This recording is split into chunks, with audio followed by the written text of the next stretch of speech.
সুপ্রিয় দর্শক মণ্ডলী, সবাইকে শুভেচ্ছা জানিয়ে শুরু করছি স্বাস্থ্য বিষয়ক সরাসরি সম্প্রচারিত অনুষ্ঠান এসিআই ভয়েস অব ডক্টরের 36তম পর্বে। আমি ডাক্তার সঙ্গীতা ঘোষ। অনুষ্ঠানটি সরাসরি সম্প্রচারিত হচ্ছে এসিআই ফার্মাসিউটিক্যালসের ফেসবুক পেজ থেকে এবং রাজ টিভির ফেসবুক পেজ থেকে।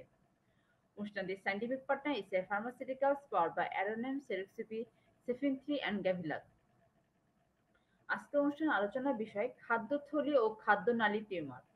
এই বিষয়ে কথা বলার জন্য আমাদের সাথে যুক্ত হয়েছেন ডাক্তার সুবিনয় কৃষ্ণ পাল, সহযোগী অধ্যাপক, সার্জারি বিভাগ, Dhaka medical college and hospital. স্যারকে আমরা যুক্ত করে নিচ্ছি। স্যার, আপনাকে স্বাগতম আমাদের অনুষ্ঠানে।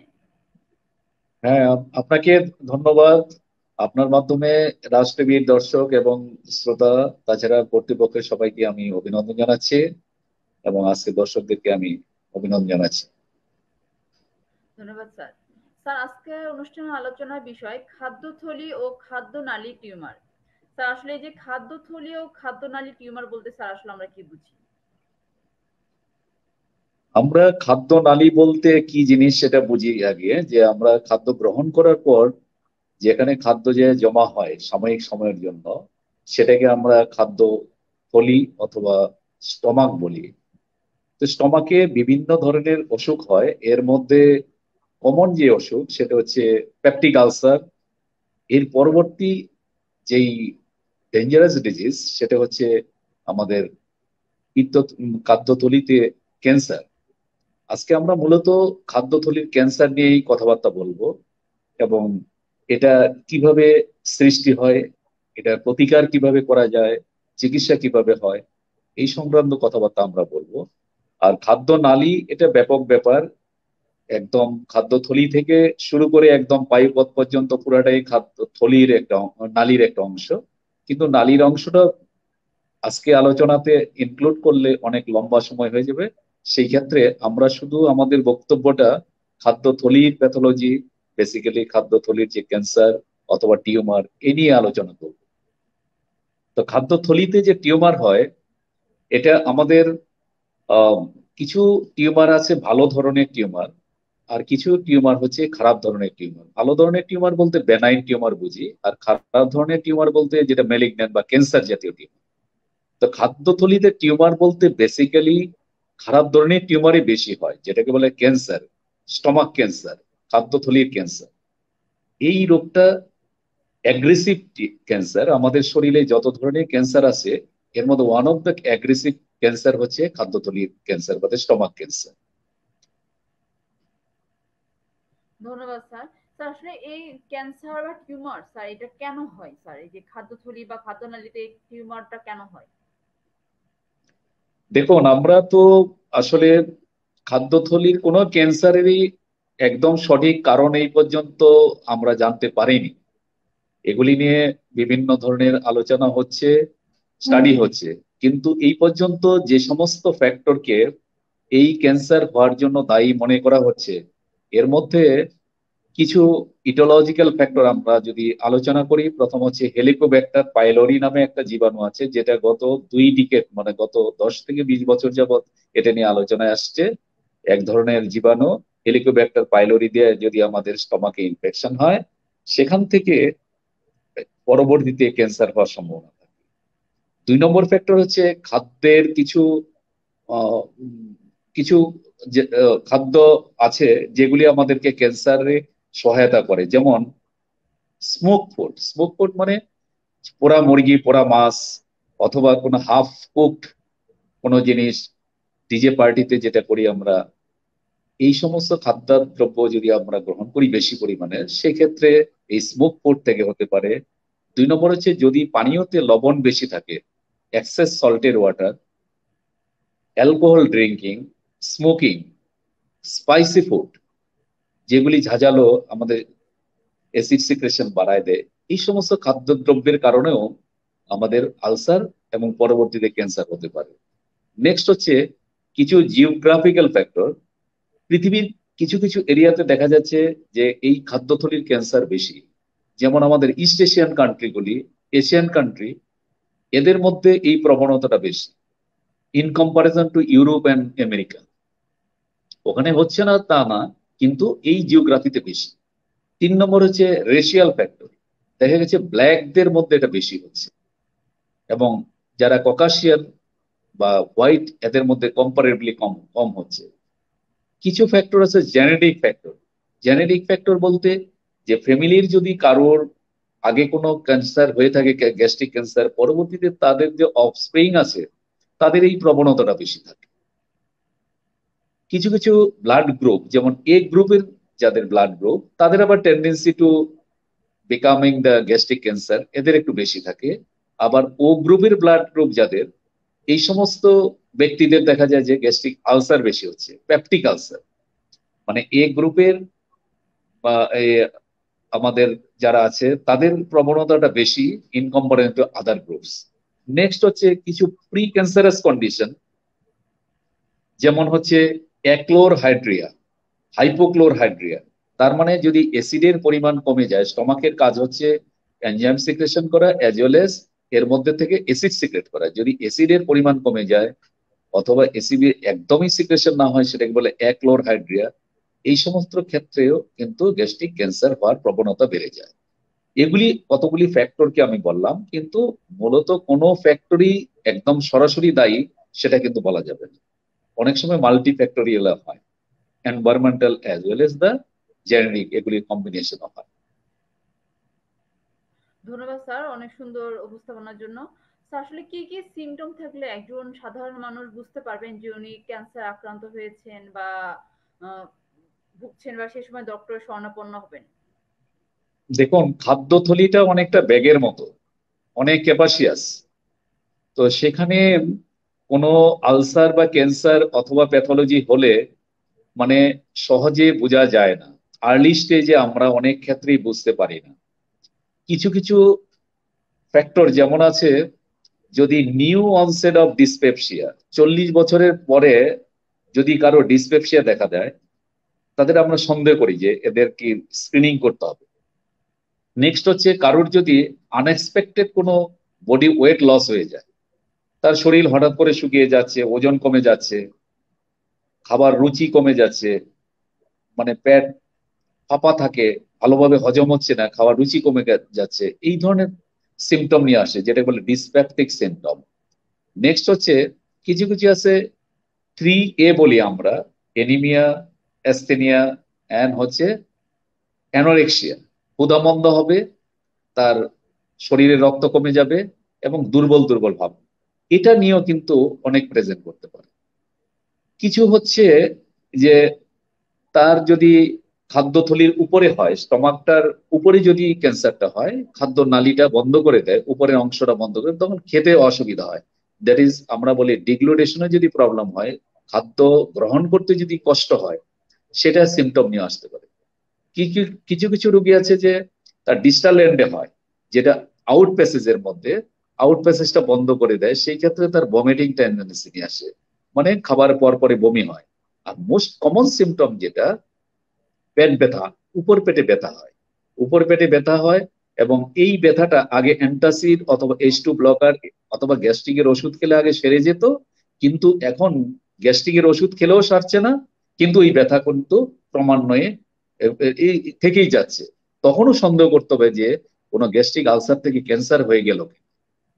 আর হচ্ছে কিছু সিমটম নিয়ে আসে রক্তপাত নিয়ে, অর্থাৎ গ্যাস্ট্রিক স্টমাকের ভিতরে যে ক্যান্সারটা হয়, অনেক সময় এগুলি আলসার হয়ে আলসার থেকে ব্লিডিং হয়। সেই ব্লিডিংটা বমির সাথেও রক্তপাত হতে পারে, অথবা এই রক্ত পায়খানার সাথে কালো রক্ত হিসেবে বের হইতে পারে। তো কোনো রোগীর যদি আমাদের রক্ত বমি হয় অথবা কালো পায়খানা পাস করে, তখনও সন্দেহ করতে হবে যে আমাদের কোনো গ্যাস্ট্রিক ক্যান্সার বা এই জাতীয় আলসার, ক্যান্সার জাতীয় আলসার হয়ে গেল কিনা। আর লাস্টলি যেটা বলবো, কিছু আছে যে একদম মেটাস্টেটিক সিমটম। মেটাস্টেটিক সিমটম মানে কি, যে স্টমাকে ক্যান্সার হলে সেটা আস্তে আস্তে বিভিন্ন জায়গায় ছড়িয়ে ছিটিয়ে যায়।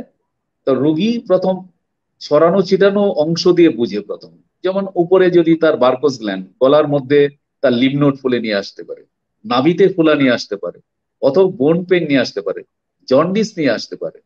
এই সমস্ত রিমোট সিমটম নিয়েও অনেক সময় এই গ্যাস্ট্রিক ক্যান্সার গুলি প্রেজেন্ট করে।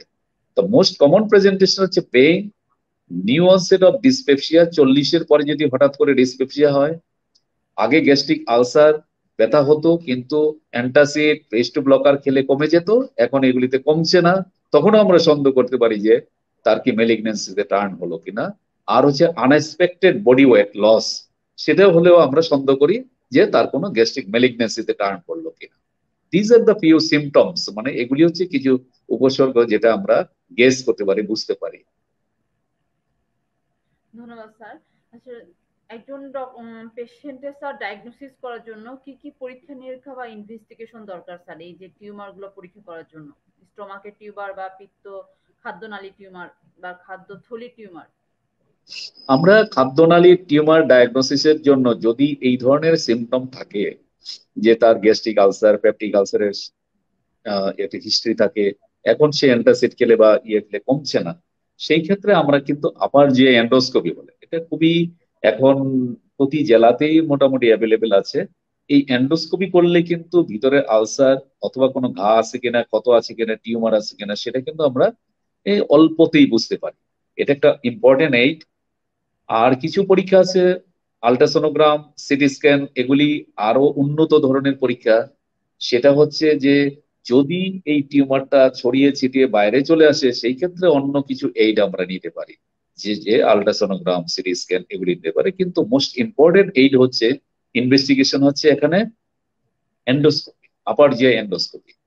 আপার যে এন্ডোস্কোপি করে সেখান থেকে কোনো আলসার বা ক্ষতচাপ পেলে ওই ক্ষত জায়গা থেকে আমরা বায়োপসি নিতে পারি। বায়োপসি করে কনফার্ম হতে পারে যে এখানে ক্যান্সার হয়েছে। ধন্যবাদ স্যার।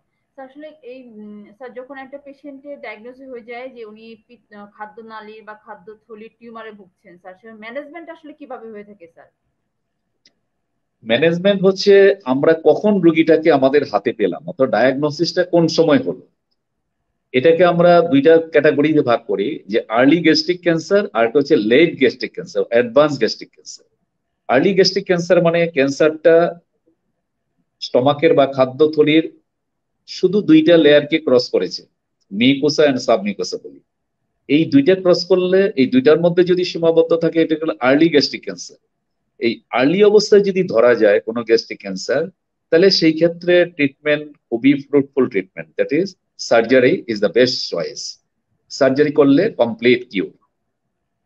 যদি এটা অ্যাডভান্স হয়ে যায়, অ্যাডভান্স গ্যাস্ট্রিক ক্যান্সার মিন যে এটা স্টমাকের মাসেল লেয়ার এবং অন্যান্য লেয়ার গুলিতে ইনভলভ করে গেছে, ইভেন স্টমাক থেকে ছেড়ে যে স্টমাক বাইরে যে প্যানক্রিয়াস থাকে, অন্যান্য অংশ থাকে, অর্গান থাকে, ওগুলিতে যদি ইনভলভ হয়ে যায়, তখন আমরা এটাকে বলি অ্যাডভান্স গ্যাস্ট্রিক ক্যান্সার। এই অ্যাডভান্স বলতে লোকালি অ্যাডভান্স হতে পারে অথবা ডিস্টেন্ট মেটাস্টেস হতে পারে। সেই ক্ষেত্রে ট্রিটমেন্ট কিন্তু পলিসি আমরা তখন মডালিটিস ইউজ করব আমরা, যে আইদার সার্জারি, কেমো এবং রেডিয়েশন, এই তিনটা মডালিটিস এর উপর আমাদের চিকিৎসাটা হবে। অ্যাডভান্স গ্যাস্ট্রিক ক্যান্সারে আমরা নিউ অ্যাডজুভেন্ট কেমো দিতে পারি, নিউ অ্যাডজুভেন্ট কেমো রেডিয়েশন দিয়ে পেশেন্টকে ডাউন স্টেজ করে দেন সার্জারি করতে পারি। এই যে সার্জারি, এটা ডেফিনেটিভ কোনো সার্জারি না, মানে একদম কিউরেটিভ সার্জারি না, কিউর হবে না, কিন্তু তার সিমটম ইলিভেশনের জন্য, সিমটমটাকে রিমুভ করার জন্য আমরা সার্জারি করি। যেমন কারো যদি এমন হয় যে ক্যান্সার হয়ে তার বমি হচ্ছে, তার মানে কি খাদ্যথলি বাইরের দিকটা বন্ধ হয়ে গেছে, সে খাওয়া পাস করছে না, সেই ক্ষেত্রে আমরা বলি গ্যাস্ট্রিক আউটলেট অবস্ট্রাকশন। তখন আমরা সার্জারি করে ক্যান্সার ফেলবো না, শুধু সার্জারি করে একটা বাইপাস করে দিব, গ্যাস্ট্রিক যে জোনামের সাথে তার একটা বাইপাস রুট করে দিব, যাতে সে যতদিন বেঁচে থাকে খেয়ে দিয়ে বাঁচতে পারে। কারো যদি কোনো ব্লিডিং হয় আলসার থেকে, ওই ব্লিডিং পোর্শনটুকু, তার মানে যেই আলসার পোর্শনটুকু আমরা লোয়ার পার্শিয়াল অথবা সাবটোটাল এই ধরনের গ্যাস্ট্রেক্টমি করে দিতে পারি। সেই ক্ষেত্রে আলসার বিয়ারিং অথবা টিউমার বিয়ারিং এরিয়াটাকে ফেলে দিলাম, এখানে কিউর হয় না, কিন্তু তার সিমটমটা কমে যায়। তো these are the few modalities of treatment, এর মধ্যে surgery as well as chemotherapy and radiotherapy. ধন্যবাদ স্যার। স্যার কতদিন পর এই যে অপারেশন করার কতদিন পর স্যার ফলো আপে আসবে স্যার পেশেন্ট, বা কত ফলো আপ কতবার পর একইভাবে। দেখা হবে? হ্যাঁ, আমরা তো রোগী এটা আসলে যে কোনো ক্যান্সার আপনি জানেন যে এককভাবে চিকিৎসা করা সম্ভব না। ক্যান্সারের চিকিৎসার জন্য আমরা একটা গ্রুপ, যেমন সার্জনরা একটা গ্রুপ, রেডিওথেরাপি একটা গ্রুপ, কেমোথেরাপি একটা গ্রুপ, প্যাথোলজিস্ট একটা গ্রুপ, এটাকে বলে এমডিটি, মাল্টি ডিসিপ্লিনারি টিম। এই মাল্টি ডিসিপ্লিনারি টিমের মধ্যে মোস্ট ইম্পর্টেন্ট মানে কম্পোনেন্ট হচ্ছে, মেম্বার হচ্ছে সার্জন, দেন হচ্ছে রেডিও কেমোথেরাপি, ওই থেরাপিস্টিক গ্রুপ। তো আমরা সার্জারি করার পরবর্তী সময়ে যে ফলো আপটা বেসিক্যালি ওনাদের এখানেই করা হয়, that is the radiotherapy department, chemotherapy department. Usually curative সার্জারির পরে আমরা 6 মান্থলি পেশেন্টটাকে ফলো করব ফর 1 to 2 ইয়ার। এরপর যদি তার রিকারেন্স না হয়, দেন আমরা এগুলিকে ইয়ারলি ফলো আপ করবো, পার ইয়ার, দেন 5 ইয়ারলি। তবে সাধারণত অ্যাডভান্স গ্যাস্ট্রিক ক্যান্সারের ক্ষেত্রে 5 ইয়ার সার্ভাইবিলিটি রেট অনেক কম, দ্যাট ইজ 15 থেকে 20%। কিন্তু আর্লি গ্যাস্ট্রিক ক্যান্সার যদি হয় সেই ক্ষেত্রে 80 to 90% 5 ইয়ার সার্ভাইবিলিটি রেট। তার মানে এদের 100 জনের মধ্যে প্রায় 90 জন 5 বছরের অধিক সময় বেঁচে থাকে। সেটা হলো আর্লি গ্যাস্ট্রিক ক্যান্সার। কিন্তু অ্যাডভান্স গ্যাস্ট্রিক ক্যান্সারে শুধুমাত্র 15 থেকে 20 জন 5 বছর পর্যন্ত পৌঁছতে পারে after surgery and chemo radiation. So আমাদের যে ফলো আপটা সেটা ডিপেন্ড করতেছে কোন স্টেজে পেশেন্টটাকে আমরা পেলাম, কোন স্টেজে আমরা একে রিসিভ করলাম। ধন্যবাদ স্যার। স্যার, একজন পেশেন্টের কি কমপ্লিকেশন হতে পারে? এই যে টিউমার, স্টোমাকে যদি টিউমার হয়ে থাকে বা খাদ্যথলিতে টিউমার হয়ে থাকে, সেক্ষেত্রে কি কি কমপ্লিকেশন ক্রিয়েট হতে পারে স্যার? কমপ্লিকেশন বলতে একটা হচ্ছে টিউমারের কমপ্লিকেশন। টিউমারের কমপ্লিকেশন হচ্ছে যে টিউমার যাদের গ্যাস্ট্রিক ক্যান্সার হয়, অন্যান্য ক্যান্সারের তুলনায় গ্যাস্ট্রিক ক্যান্সারের শরীর শুকিয়ে যায় তাড়াতাড়ি, যেটাকে বলে ক্যান্সার কেকাক্সিয়া। মানে একদম ডেইলি পেশেন্ট খেতে পারে, কিছু খেতে পারলেও যদি তার খাওয়া অনুসারে তার কোনো স্বাস্থ্যের উন্নতি হচ্ছে না, স্বাস্থ্য ভেঙে যাচ্ছে, অতি দ্রুত সময়ের মধ্যে সে ওজন লস করছে, এটাকে বলে আস্তে আস্তে শুকিয়ে একদম কঙ্কালসার হয়ে যায়, সেটাকে বলে ক্যান্সার কেকাক্সিয়া। এই ক্যান্সার কেকাক্সিয়াটা এই সিএস স্টমাকের বেলায় অনেক অনেক বেশি অন্যান্য ক্যান্সারের তুলনায়। নেক্সট হচ্ছে ক্যান্সার থেকে রক্তপাত হওয়া, যেটা আমরা বললাম যে ক্যান্সারের রক্তপাত হয়ে এই রক্ত মুখ দিয়ে আসতে পারে বমির সাথে, সেটাকে বলে হিমাটেমেসিস। যদি এই রক্ত এই বায়ুপথে চলে আসে, স্টুলের সাথে চলে আসে, তখন আমরা বলি মেলেনা, অর্থাৎ কালো আলকাতরার মতো রক্ত, অল্টার্ড ব্লাড। অনেক সময় এই আলসারেটেড এরিয়াটা ফেটে যেতে পারে, লিক করে যেতে পারে, সেটাকে বলে আমার পারফোরেশন, সেটা গ্যাস্ট্রিক আলসার পারফোরেশন বলি আমরা, মেলিগন্যান্ট গ্যাস্ট্রিক আলসার পারফোরেশন। সেটাও ইমার্জেন্সি হিসাবে আসবে, তীব্র ব্যথা নিয়ে আসবে। হুম, তাকে জরুরি ভিত্তিতে অপারেশন করতে হবে এবং লিক সারাইতে হবে। নেক্সট হচ্ছে তার মেল, এই টিউমারটা যদি পাশাপাশি কোনো অর্গানকে ধরে, যেমন এই স্টমাকের কাছাকাছি কি আছে, প্যানক্রিয়াস আছে, কোলন আছে, আর আছে হ্যাপাটোবিলিয়ারি সিস্টেম আছে, লিভার আছে। যদি সে কোলনকে এফেক্ট করে, তাহলে কোলনিক অবস্ট্রাকশন হয়ে আলটিমেটলি ইন্টেস্টিনাল অবস্ট্রাকশন হিসেবে প্রেজেন্ট করতে পারে। যদি ডিউডেনামকে ব্লক করে দেয়, সেই ক্ষেত্রে স্মল গাট অবস্ট্রাকশন নিয়ে আসতে পারে, আপার যে অবস্ট্রাকশন নিয়ে আসতে পারে। যদি প্যানক্রিয়াসকে, হ্যাপাটোবিলিয়ারি সিস্টেমকে ইনভলভ করে, সেই ক্ষেত্রে জন্ডিস, প্রগ্রেসিভ জন্ডিস নিয়ে আসতে পারে। লিভারে এফেক্ট করলে লিভার ডিসফাংশন নিয়ে আসতে পারে। যদি সারা পেটেই ছড়ায় পড়ে, সেটাকে বলে কার্সিনোম্যাটোসিস পেরিটোনিয়াম। সেখানে দেখা যায় যে পুরা পেট ফেপে ফুলে যাচ্ছে, ভিতরে পেটের ভিতরে পানি জমাচ্ছে, যেটাকে বলে আমরা অ্যাসাইটিস, মেলিগন্যান্ট অ্যাসাইটিস। মহিলাদের ক্ষেত্রে একটা ইম্পর্টেন্ট ব্যাপার এখানে ঘটে যায় গ্যাস্ট্রিক ক্যান্সারের বেলা। এই ক্যান্সারগুলি পেরিটোনিয়ামের ভিতর দিয়ে, পেটের ভিতরে শেড হয়ে সরাসরি নিচে তলপেটে গিয়ে জমতে পারে। অনেক সময় ওভারির উপর ডিপোজিট হয়ে ওভারিতে দ্বিতীয় ক্যান্সার হিসেবে প্রেজেন্ট করতে পারে। স্টমাকে কোনো ক্যান্সার সে প্রেজেন্ট করলো না, সিমটম নাই, কিন্তু সে প্রেজেন্ট করলো ওভারিয়ান ক্যান্সার হিসেবে। এটাকে বলে আমরা ক্রুকেনবার্গ টিউমার, এটা আরেক ধরনের নাম আছে। ওই ক্যান্সারটা স্টমাকের সিমটম চেয়ে ওভারিয়ান সিমটমটা আগে প্রেজেন্ট করলো, এই ধরনের হতে পারে। তো এইভাবে মাল্টিপল সিমটমস, মেটাস্টেরিক সিমটম নিয়ে আমাদের কাছে রোগী আসতে পারে। এই গেল ক্যান্সার রিলেটেড প্রবলেম। এখন রোগীটা যদি আবার কেমো পায়, থেরাপি পায়, তো থেরাপি রিলেটেডও কিছু প্রবলেম হইতে পারে। যেমন এই রোগীটা যদি কেমোথেরাপি পায়, নিউ অ্যাডজুভেন্ট অথবা সার্জারির পরে কেমো পায়, সেই ক্ষেত্রে কেমো রিলেটেড প্রবলেম হতে, তার ডায়রিয়া হতে, তার মেল অ্যাবজর্পশন হয়, খাওয়ার রুচি কমে যায়, চুল পড়ে যায়, এবং পেশেন্টের জন্ডিস দেখাতে, রেনাল ফাংশন ডিসফাংশন দেখাতে, এতে কেমো রিলেটেড বিভিন্ন প্রবলেমগুলি, তার স্কিন প্রবলেম দেখা দিতে পারে। রেডিয়েশন যদি পায়, রেডিয়েশন রিলেটেড কিছু প্রবলেম হতে পারে, যেমন রেডিয়েশনের কারণে তার যে চুল পড়ে গেল, স্কিন বার্ন হয়ে যায়, স্কিনের ডিসকালারেশন হয়ে যায়, উইকনেস হয়ে যায়, বোনস সফট হয়ে যায়, সেগুলি। আর বোনসে যদি ডিপোজিট দিতে হয়, সেক্ষেত্রে দেখা যায় প্যাথোলজিক্যাল ফ্র্যাকচার নিয়ে আসছে, স্টমাক ক্যান্সার কিন্তু আসলে সে প্যাথোলজিক্যাল আরেক জায়গায় ফ্র্যাকচার নিয়ে আসতো। তো এই ধরনের মাল্টিপল প্রেজেন্টেশন হইতে পারে একটা রোগী। ধন্যবাদ স্যার। স্যার, এই যে অপারেশনের পরে কি পোস্ট অপারেটিভ কমপ্লিকেশন স্যার কি হতে পারে? পোস্ট অপারেটিভ কমপ্লিকেশনটা আসলে যদি আমরা সাকসেসফুলি অপারেশন করতে পারি, আমরা সাধারণত অপারেশন করি লোয়ার পার্শিয়াল গ্যাস্ট্রেক্টমি অথবা টোটাল গ্যাস্ট্রেক্টমি, এই দুইটা মেজর সার্জারি স্টমাকের বেলায়। আর পেলিয়েটিভ কিছু সার্জারি করি, সেটা হলো গ্যাস্ট্রোজেজোনস্টমি অথবা ফিডিং জেজোনস্টমি। পেলিয়েটিভ এই দুইটা জিনিস করি, আইদার স্টমাককে বাইপাস করে দেয় খাদ্যের জন্য, গ্যাস্ট্রোজেজোনস্টমি, অথবা পেলিয়েটিভ গ্যাস্ট্রেক্টমি গ্যাস্ট্রোস্টমি, অথবা পেলিয়েটিভ জেজোনস্টমি ফিডিং জেজোনস্টমি।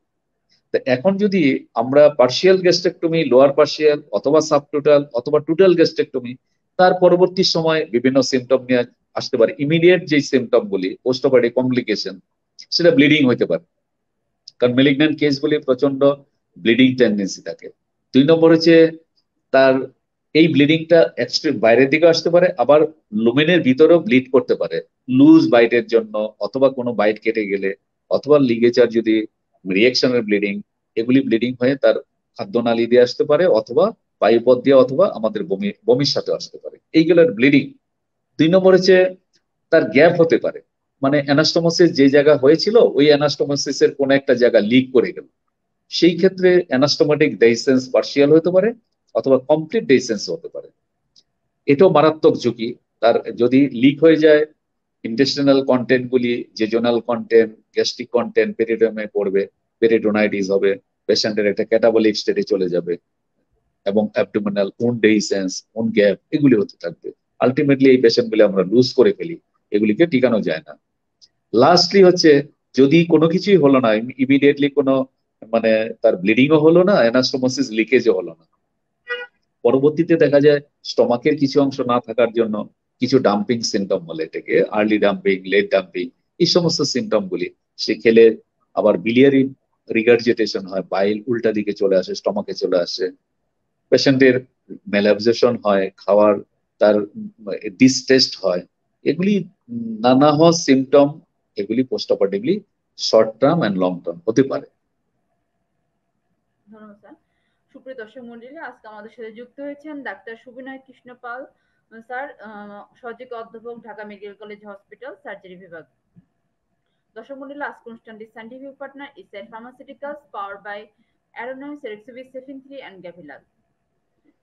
আমরা আবার উত্তর পর্বে ফিরে যাচ্ছি। আর দর্শক মন্ডলী, অনুষ্ঠান চলাকালীন সময় আপনাদের যদি কোনো কোশ্চেন থাকে কমেন্ট বক্সে কোশ্চেন করবেন, স্যার আপনাদের প্রশ্ন উত্তর দিবেন। স্যার আমরা স্যার আপনার কাছে কোশ্চেনে ফিরে যাচ্ছি। স্যার আসলে এই যে ক্যান্সার আক্রান্ত পেশেন্টের লাইফ স্টাইলটা কেমন হবে? অপারেশন হয়ে যাওয়ার পর একটা পেশেন্টের লাইফ স্টাইল বা খাদ্য অভ্যাসটা কেমন হবে? আসলে আমরা তো এখন মেকানাইজড যুগে আছি, আর অনেকেই ফাস্ট ফুডের দিকে ঝুঁকে গেছে। এই ফাস্ট ফুডের ইনগ্রেডিয়েন্ট গুলি লক্ষ্য করুন, এখানে প্রায়ই দেখা যাচ্ছে আমাদের আইদার যে ইয়ে খাচ্ছে, পোড়া মুরগি খাচ্ছে। আমাদের যে ওই ফাস্ট ফুডের মূল ইনগ্রেডিয়েন্ট হচ্ছে চিকেন। তো চিকেনের আইটেম কি? চিকেন তো আর কারি খাচ্ছে না, যে কি খাচ্ছে? ওই পোড়া মুরগি, মানে স্মোক ফুড, কাবাব খাচ্ছে। এই যে কাবাবটা, এটা শিক কাবাব হোক, বটি কাবাব হোক, এনি সোর্স অফ কাবাব, তার মানে এটা পুড়িয়ে হাফ বার্ন করে এগুলিকে সার্ভ করছে। এটা খুবই মারাত্মক ব্যাপার, এই স্টমাক ক্যান্সারের জন্য মোস্ট ইম্পর্টেন্ট ফ্যাক্টর একটা। এই জন্য যতটুকু সম্ভব এই ধরনের পোড়া মুরগি অথবা পোড়া মাছ, ডিজে পার্টি কম করা, এই ফাস্ট ফুড গুলি কম খাওয়া, নাইট এবং প্রিজারভেটিভ কন্টেনিং কোনো ফুড, যেগুলি ক্যানেতে অনেক ফুড আছে প্রিজার্ভ করে রাখা হয়, ওই ক্যান ফুড গুলিও কম খেতে হবে। কারণ ক্যান ফুডের মধ্যে নাইট্রাস এন্ড নাইট্রোসামাইন কন্টেন্ট থাকে প্রিজারভেটিভ হিসেবে। এই নাইট্রেট এবং নাইট্রাস এন্ড নাইট্রোসামাইন কম্পাউন্ড গুলি আমাদেরকে কিন্তু এই ক্যান্সার, পরিক্যান্সারাস একটা কেমিক্যালস, এগুলি তো ক্যান্সার মানে হওয়ার জন্য বেশ ভালো উপকরণ। নেক্সট হচ্ছে কারোর যদি গ্যাস্ট্রিক আলসার থাকে, এই গ্যাস্ট্রিক আলসারের জন্য ওনাকে নিয়মিত, উনি তো গ্যাস্ট্রিকের চিকিৎসা নেবেনই। আমাদের আগে ট্রেন্ড ছিল গ্যাস্ট্রিক হলে কি কি করতো রোগীরা, অ্যান্টাসিড খেত অথবা প্রোটন পাম্প ইনহিবিটর রেনিটিডিন খেত, অথবা ইফামোডিডিন অথবা ওমিপ্রাজল, রেবিপ্রাজল এগুলি খাচ্ছে।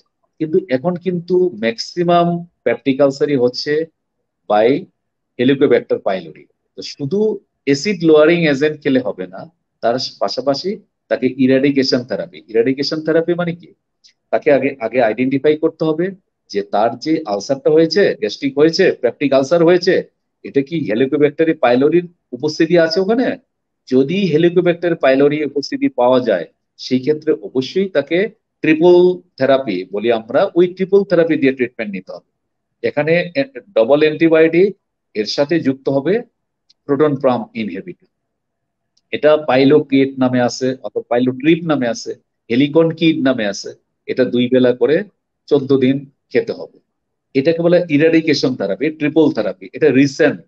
তা এখন যদি আমরা কেউ শুধু পেপটিক আলসারের যে চিকিৎসা, গতানুগতিক যে ট্রেডিশনাল চিকিৎসা ছিল, যে অ্যান্টাসিড খাচ্ছে, পিপিআই খাচ্ছে, এগুলি খেয়ে খেয়ে খেয়ে খেয়ে অ্যাসিড কমিয়ে রাখছে, তাহলে এক পর্যায়ে হবে কি, ওই হেলিকোব্যাক্টার পাইলোরি দীর্ঘদিন যাবৎ স্টমাকে থেকে তার স্টমাকের এনভায়রনমেন্ট চেঞ্জ করে তার অ্যাট্রপিক গ্যাস্ট্রাইটিস করবে, এন্ড অ্যাক্লোরোহাইড্রিয়া, এন্ড লাস্টলি এই Helicobacter pylori causing the gastric cancer. এই গেল একটা। তাহলে চিকিৎসার পদ্ধতিগুলি আমরা গতানুগতিক না করে অবশ্যই কোনো মেডিসিন অথবা সার্জারি স্পেশালিস্টের সাথে যোগাযোগ করে সেই পরামর্শ মতো আমাদেরকে তার চিকিৎসা নিতে হবে। খাদ্যাভ্যাস পরিবর্তন করতে হবে।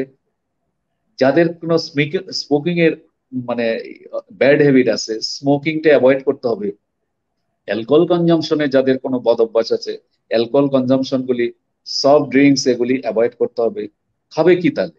খাবে হচ্ছে মানে গ্রিন লিফি ভেজিটেবলস, সবুজের মধ্যে মানে fresh green leafy vegetable, this are the protective, মানে ক্যান্সার প্রোটেক্টিভ।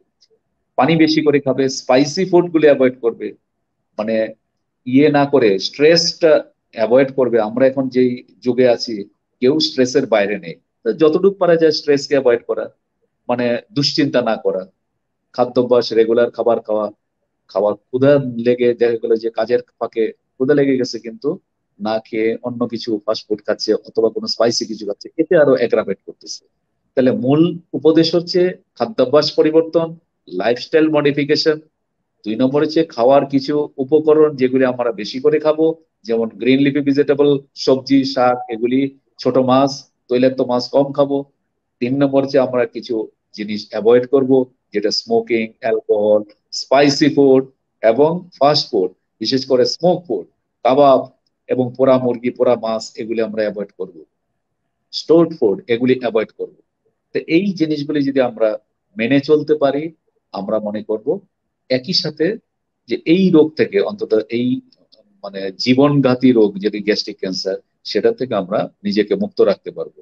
পাশাপাশি কারোর যদি গ্যাস্ট্রিক সমস্যা, পেপটিক আলসারের সমস্যা থাকে, গ্যাস্ট্রিক আলসারের সমস্যা থাকে, অবশ্যই তাকে অ্যাটলিস্ট বছরে একবার এন্ডোস্কোপি করায় নিতে হবে। আবার যে এন্ডোস্কোপি করিয়ে নিলে ওর ভিতরে কি আলসার হয়ে গেছে, নাকি শুধু ইরিটেশন হয়েছে, নাকি মানে মানে জাস্ট আলসার ফর্মিং স্টেজে আছে। যদি আলসার হয়ে থাকে, ওটা কি কোনো ছোট আলসার, মেলিগন্যান্ট আলসার, সেটা বুঝতে পারবে, প্রয়োজনে বায়োপসিও নিতে পারবে। এই জন্য এন্ডোস্কোপি অ্যাটলিস্ট এই সমস্ত পেশেন্ট গুলো আমরা অ্যাডভাইস করব ইয়ারলি, যাতে সে একটা স্ক্রিনিং হিসেবে অন্তত পড়ে। ধন্যবাদ স্যার। স্যার অনুষ্ঠানে একবারে শেষ পর্যায়ে চলে এসেছি। স্যার আপনি যদি দর্শকদের উদ্দেশ্যে স্যার কিছু বলতেন, যে আমাদের আসলে জীবনযাত্রা বা খাদ্যাভ্যাস বা কিভাবে স্টোমাকের ক্যান্সার প্রতিরোধ করতে পারি বা প্রতিকার করতে পারি, স্যার দর্শকদের উদ্দেশ্যে স্যার যদি কিছু বলতেন। আমরা বাই দিস টাইম বলে ফেলেছি যে দর্শকদের নতুন করে কিছু বলার নাই, যে সেটা হচ্ছে আমরা মানে প্রচন্ড মানসিক চাপ থেকে মুক্ত থাকবো। আমরা যে যেখানে যেই জবেই থাকি অতিরিক্ত চাপ নিব না। 2 নম্বর হচ্ছে খাবার দাবার রেগুলার খাবো, অনিদ্রা না করা, টাইমলি ঘুমিয়ে যাওয়া, সময় নিয়ে ওই মেডিটেশন গুলি করা, যাদের যে ধর্মাবলম্বী হয়ে থাকে সে যদি একটা প্রেয়ার করে তার মেন্টাল পিসটা থাকবে, প্রশান্তি থাকবে।